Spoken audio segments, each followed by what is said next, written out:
So తెలంగాణలో engineering విద్య ఎలా ఉంది?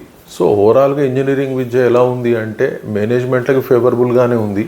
వాళ్ళు సీట్లు పెంచుకుంటా ఉన్నారు, ఫీజులు పెంచుకుంటా ఉన్నారు. సో దట్టు ఇంక ఇప్పుడు ప్రైవేటు అటానమస్ కాలేజీలు వచ్చాక, యూనివర్సిటీస్ వచ్చాక ప్రైవేటువి ఇంకా ఇది అధికమైపోయింది. ఓవరాల్గా చూస్తే లక్షల్లోకి ఫీజులు వెళ్ళిపోయినాయి. సో మరి ఇన్ని లక్షల కొద్ది రూపాయలు ఫీజులు కట్టి విద్యార్థులు ఏమైనా బాగుపడుతున్నారా అంటే అది పెద్ద ప్రశ్నార్థకమే. వీళ్ళకి ఎన్ని ఉద్యోగాలు వస్తున్నాయి, ఎంత జీతాలు వస్తున్నాయి, ఎన్ని స్కిల్స్ వస్తున్నాయి అనేది మళ్ళీ ఒక పెద్ద ప్రశ్న. ఎందుకంటే సరే అక్కడ విద్యార్థుల్లో ఆ ఇంట్రెస్ట్ ఉందా లేదా తెలియదు, తల్లిదండ్రుల్లో ఉందా లేదా తెలియదు. అలాగే విద్యా వ్యవస్థ కూడా అలాగనే తయారైపోయింది. అది ప్రొఫెషనల్ విద్యా వ్యవస్థ కూడా అలాగే తయారైంది.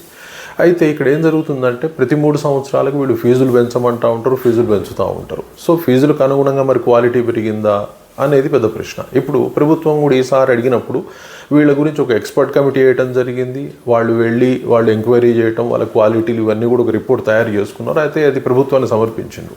అయితే ముఖ్యమంత్రి దగ్గర వెళ్ళి ఈ ఫీజుల గురించి ఫైనల్ చేయండి, ఇప్పుడు కౌన్సిలింగ్ ఉంది అని చెప్తే ఆయన ఏమడిగారంటే మరి ఈ ఫైల్ ఏమైపోయింది, వీళ్ళ క్వాలిటీకి సంబంధించిన ప్రమాణాలు ఏ విధంగా ఉన్నాయి అని అడిగినప్పుడు అక్కడ ఎవరు ఆఫీసర్ లేకపోయేసరికి ఆయన ఆగ్రహం చెందినట్టుగా కనిపిస్తూ ఉంది.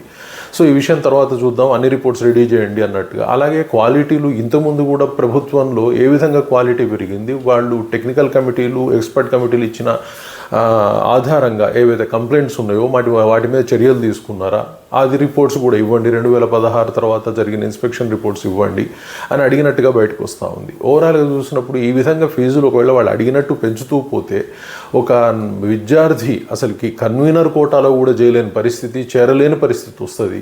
సో వాళ్ళు చదువు బంద్ చేసుకునే పరిస్థితి ఏర్పడుతుంది అని వ్యాఖ్యానించినట్టుగా తెలుస్తూ ఉంది. సో ఇది ఓవరాల్గా నిజమే అనిపిస్తూ ఉంది. ఎందుకంటే లక్షల కొద్ది రూపాయలు ప్రతి సంవత్సరం పెరుగుతూ పోతే మరి వీళ్ళ ఆదాయాలు పెరగటం లేదు. ఆదాయం పెరగనప్పుడు ఈ లక్షల కొద్ది రూపాయలు ఎక్కడి నుంచి తెచ్చుకడతారు అనేది పెద్ద ప్రశ్న.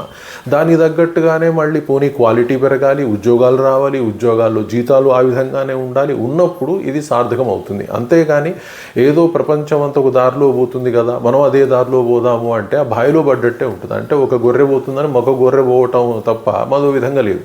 సో ఓవరాల్గా ముఖ్యమంత్రి రేవంత్ రెడ్డి ఈ విషయం మీద చాలా చక్కగా ప్రతిస్పందించారన్న విషయాలు బయటకు వస్తున్నాయి. సరే కౌన్సిలింగ్కి ఫీజుకి సంబంధం లేదు, ఫస్ట్ అయితే కౌన్సిలింగ్ అనౌన్స్ చేయండి, తర్వాత ఫీజుల సంగతి చూద్దాము. అన్ని క్వాలిటీలు, అన్ని ప్రమాణాలు పాటించినట్లయితేనే పెంచాలి, లేదన్నట్లయితే విద్యార్థులు చదువు బంద్ చేసే పరిస్థితి ఏర్పడుతుందని వ్యాఖ్యానించినట్టు తెలుస్తుంది.